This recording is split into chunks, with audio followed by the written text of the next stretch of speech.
जी अस्सलाम वालेकुम, welcome to my YouTube channel nursing with Khan. तो आज हम most important topic fundamental of nursing first semester जो हमारे पास स्टूडेंट्स होते हैं उनके लिए एनसीपी। तो आज हम नर्सिंग केयर प्लान के बारे में बात करेंगे कि नर्सिंग केयर प्लान जो है वो हमारे पास दरअसल है क्या। क्योंकि हम नर्सेज से हमारे एक काम है कि हम किसी भी पेशेंट को उसकी जो वो जो कंप्लेन के साथ आए वो सुन के उससे डेटा लेके उसको एक प्रॉपर केयर प्रोवाइड करें, जिसको मतलब जो भी हम एक्शंस करते हैं उनसे पहले जो प्लान हम बनाते हैं उसको कहते हैं नर्सिंग केयर प्लान। तो नर्सिंग केयर प्लान में बेसिकली नर्सिंग केयर प्लान हमारे पास है जब भी मतलब लेट सपोज जब भी हमारे पास कोई हॉस्पिटल में एक इंडिविजुअल आ जाता है या पेशेंट आ जाता है तो वो हमारे पास कुछ कंप्लेंट्स के तहत आता है। फॉर एग्जांपल यहाँ पे हम कंप्लेन ले लेंगे कि एब्डोमिनल पेन। अभी एक पेशेंट है वो हमारे पास एब्डोमिनल पेन के साथ आया हुआ है, तो सबसे पहले हम उसकी जो है उसकी असेसमेंट करेंगे, उसको देखेंगे। तो उससे जो है हम डेटा कलेक्ट करेंगे क्योंकि उसके पास जो इन्फॉर्मेशन है अपने पेन के मुताबिक वो हमें दे। तो उससे हम डेटा लेंगे। इसमें हमारे पास फिर आता जाता है सब्जेक्टिव डेटा, ऑब्जेक्टिव डेटा। जो वो डेटा वो हमें देगा तो उस डेटा के मुताबिक हम उसको जो है उसको केयर प्रोवाइड करेंगे। मतलब जो भी किसी पेशेंट के लिए हम जो भी एक्शंस या जो भी आउटलाइन, दरअसल नर्सिंग केयर प्लान जो है ये outlines before the treatment, before the caring जो भी आउटलाइंस हमारे पास होते हैं, जो भी एक्शंस हमारे पास होते हैं, उसका एक प्रॉपर फ्रेमवर्क जो है हमारे पास होता है, उसको हम कहते हैं। उसी के तहत हम किसी भी पेशेंट को हम केयर प्रोवाइड करते हैं, तो उसको हम कहते हैं नर्सिंग केयर प्लान। मतलब नर्सिंग केयर प्लान में जो है हमारे पास एक आउटलाइंस होती हैं किसी भी पेशेंट को ट्रीट करने के लिए।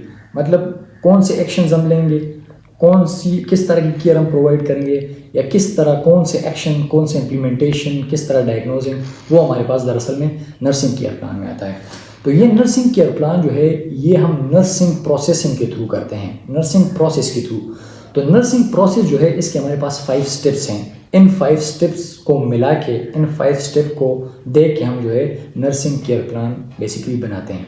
तो वो नर्सिंग के प्रोसेसेस जो 5 स्टेप हैं वो क्या हैं? फर्स्ट ऑफ ऑल हमारे पास है असेसमेंट, दूसरा हमारे पास है नर्सिंग डायग्नोज, तीसरा हमारे पास है इंटरवेंशन या प्लानिंग, चौथा हमारे पास है इम्प्लीमेंटेशन और पांचवा हमारे पास है इवॉल्यूएशन।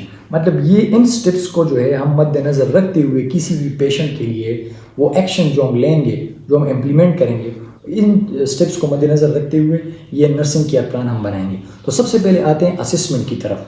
इस नर्सिंग प्रोसेस को लेके जो है हम नर्सिंग केयर प्लान को बनाएंगे। तो सबसे पहले इसमें आते हैं असेसमेंट। जब हम कोई भी पेशेंट हमारे पास आए तो उसकी पहले हम असेसमेंट करेंगे। उसकी असेसमेंट किस तरह करेंगे, उसको हम जांचेंगे किस तरह, उससे हम डेटा लेंगे। डेटा हमारे पास 2 टाइप का होता है, एक होता है सब्जेक्टिव डेटा और एक होता है ऑब्जेक्टिव डेटा।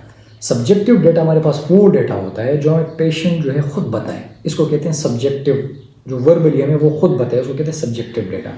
और दूसरा हमारे पास होता है ऑब्जेक्टिव डेटा, जो हम खुद ऑब्जर्व करते हैं, जो हमें कोई भी पेशेंट हमें बताने की ज़रूरत नहीं होती, या पेशेंट जो है वो हमें वो नहीं बता सकता, तो हम खुद जो है ऑब्जर्व करते हैं। एक है सब्जेक्टिव डेटा और एक होता है ऑब्जेक्टिव डेटा। तो सब्जेक्टिव डेटा में जिस तरह मैंने आपको एग्जांपल बताया कि एक पेशेंट है वो हमारे पास आया पेन के साथ, तो हम किस तरह कहेंगे कि the patient says that he is suffering from pain. Subjective data में हम क्या कहेंगे कि patient says that he is suffering from pain. Patient हमें कह रहा है कि मुझे जो है मैं दर्द से जो है सफ़र कर रहा हूँ, मतलब मुझे दर्द हो रहा है। तो ऑब्जेक्टिव डेटा में हम क्या कहेंगे कि हमने जो है ऑब्जर्व किया, हमने देखा कि पेशेंट सफरिंग फ्रॉम पेन, क्योंकि हमने देखा, ऑब्जर्व किया अपने आई साइड से। इसी तरीके से सब्जेक्टिव जो डेटा वो होता है जो हमें पेशेंट खुद बताता है, और ऑब्जेक्टिव डेटा जो वो होता है जो हम अपनी थ्रू आई साइड जो है वो ऑब्जर्व करते हैं। ये हुई असेसमेंट। डेटा हमारे पास कलेक्ट होगी। जब डेटा कलेक्ट हो जाएगी तो उसके बाद हम कहेंगे नर्सिंग डायग्नोजिंग। नर्सिंग डायग्नोज का मतलब ये है कि ये जो पेन है, ये जो डेटा पेशेंट ने दिया हुआ है, एक सब्जेक्टिवली जो पेशेंट ने हमें बोला है वर्बली, और दूसरा जो हमने खुद ऑब्जर्व किया है, उन 2 डेटास को जो है एनालाइज करके, उनको कलेक्ट करके, उनको फिर हम एनालाइज करेंगे कि आया ये पेन किस वजह से हो रही है। इसकी डायग्नोज करेंगे कि किस वजह से हो रही है और क्यों हो रही है। तो जिस तरह मैंने आपको बताया कि patient suffering from pain, patient says that he is suffering from pain, तो ये हमें डायग्नोज में किस तरह पता चलेगा कि पेशेंट जो है सफ़र कर रहा है पेन से, या ये किस वजह से। तो हम डायग्नोज में ये लिखेंगे कि chronic pain related to the inflammation of small intestine, evidence bye facial expression. क्योंकि जो भी पेन हो, ये सिर्फ इंटेस्टाइनल पेन नहीं हो सकता, ये हर एक पेन जो, ये तो मैं जस्ट एक एग्जांपल के तौर पर आपको इंटेस्टाइन का एग्जांपल दे रहा हूँ कि हम डायग्नोज में क्या लिखेंगे कि पेन के साथ बंदा आया हुआ है, तो हमें किस तरह पता चले कि पेन किस चीज़ का है और किस तरह जो है उसकी एक्सप्रेशन किस तरह आ रही है। तो हम नर्सिंग डायग्नोज में ये लिखेंगे कि chronic pain related to the swelling of या inflammation of small intestine। Evidence हमारे पास क्या होगी, फेशियल एक्सप्रेशन। उसकी जो फेशियल एक्सप्रेशन है वो हमें बताएगी कि he is suffering from pain. तो ये हमारे पास हो गई डायग्नोज, पता चल गया कि इंटेस्टाइन पेन है, क्रॉनिक पेन है, और इसकी एविडेंस क्या है, फेशियल एक्सप्रेशन। थर्ड जो हमारे पास है वो हमारे पास आएगा इसकी जो है प्लानिंग, मतलब इंटरवेंशन, प्लानिंग। हम प्लानिंग किस तरह करेंगे, मतलब प्लानिंग हमारी क्या होगी कि हम ये जो पेन के साथ हमारे पास जो पेशेंट आया है, हमारी प्लान ये होगी कि इसको हम जो है, इसका पेन जो है वो रिड्यूस हो जाए। इसके लिए कुछ स्टेप्स होंगे, कुछ प्लानिंग हम बनाएंगे कि ये किस तरह जो है ये पेन कम होगा। तो लेट सपोज ये इंडस्ट्रियल पेन के साथ हमारे पास आ गया, एविडेंसेस का क्या है, फेशियल एक्सप्रेशन। अब जो है इंटरवेंशन में हम क्या करेंगे, या प्लानिंग में हम क्या करेंगे, प्लानिंग में हम ये करेंगे कि assess the site of pain and frequency, मतलब जो जहाँ पे पेन है उस साइड को असिस्ट करेंगे और उसकी सीवियरिटी को देखेंगे कि उसकी फ्रीक्वेंसी कितनी है। नंबर वन, प्लानिंग में हम कुछ स्टेप्स लेंगे। नंबर वन ये होगी कि साइड को असिस्ट करेंगे और फ्रीक्वेंसी देखेंगे। नंबर दो, मॉनिटर वाइटल साइन, उसके वाइटल साइंस को हम देखेंगे। मॉनिटर वाइटल साइन के बाद प्रोवाइड एनवायरनमेंट, जो हम एनवायरनमेंट है उसको हम प्रॉपर एनवायरनमेंट प्रोवाइड करेंगे। प्रोवाइड नॉलेज, उसको हम प्रॉपर जो है नॉलेज जो है उसके बारे में बताएंगे। तो ये होगी हमारे पास प्लानिंग, जो है प्लानिंग के तहत उसको हम जो है उसकी पेन को रिड्यूस कर सकते हैं। अच्छा, इसके प्लानिंग के बाद हमारे पास आती है इम्प्लीमेंटेशन। हमने असेसमेंट कर ली, नर्सिंग डायग्नोज हो गई, फिर उसके बाद जो है प्लानिंग भी होगी कि किस किस तरीके से पेन को रिड्यूस करना है। अब इम्प्लीमेंटेशन की बारी है, मतलब क्या चीज़ हम कर गुजरे हैं, क्या चीज़ हमने करनी है, मतलब जो हम कर गुजरे हैं, क्या जो हम स्टेप्स लिए हुए हैं क्या वो हमने किया, उसको किस तरह इम्प्लीमेंट करना होगा। तो इम्प्लीमेंट किस तरह करेंगे, assist the site of pain, frequency, assist the vital sign, assist मतलब वाइटल साइन भी असिस्ट हो गए, उसकी साइड भी देख ली गई, फिर प्रोवाइडेड द एनवायरनमेंट भी हो गई, प्रोवाइडेड नॉलेज भी उसको चला गया, उसके रिलेटेड जो पेन है।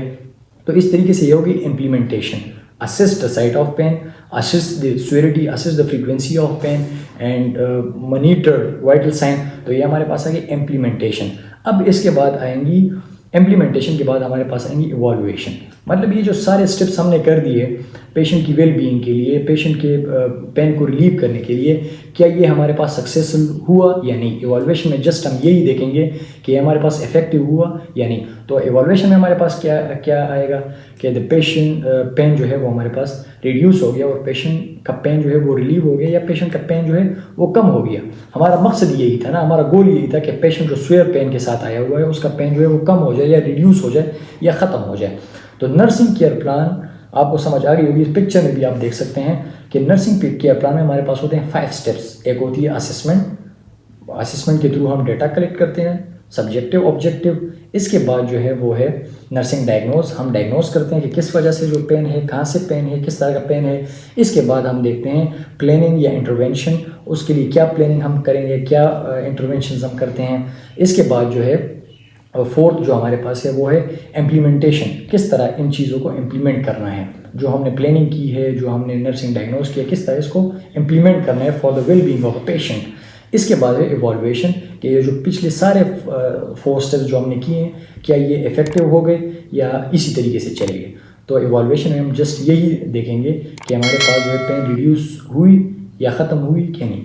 तो ये था are about the nursing care plan. Nursing care plan basically हमारे पास यही होता है कि जो एक्शंस हम पेशेंट के लिए, उसकी वेल बीइंग के लिए करते हैं, उसका एक फ्रेमवर्क होता है, उसके कुछ आउटलाइंस होते हैं, वो हम जो है वो पहले से ही हमारे पास होते हैं। और किसी भी पेशेंट को ट्रीट करने के लिए नर्सिंग प्रोसेस के थ्रू हम नर्सिंग केयर प्लान को बनाते हैं, जिसके हमारे पास यही 5 स्टेप्स हैं। ये आप लोगों ने लाजमी जो है माइंड में रखना है कि first assessment, second nursing diagnosing, third जो हमारे पास है प्लानिंग और इंटरवेंशन, 4 हमारे पास जो है वो हमारे पास है इम्प्लीमेंटेशन, एंड 5 हमारे पास जो है evaluation. So that's are about the nursing care plan. I hope आप लोगों को समझ आ चुका होगा।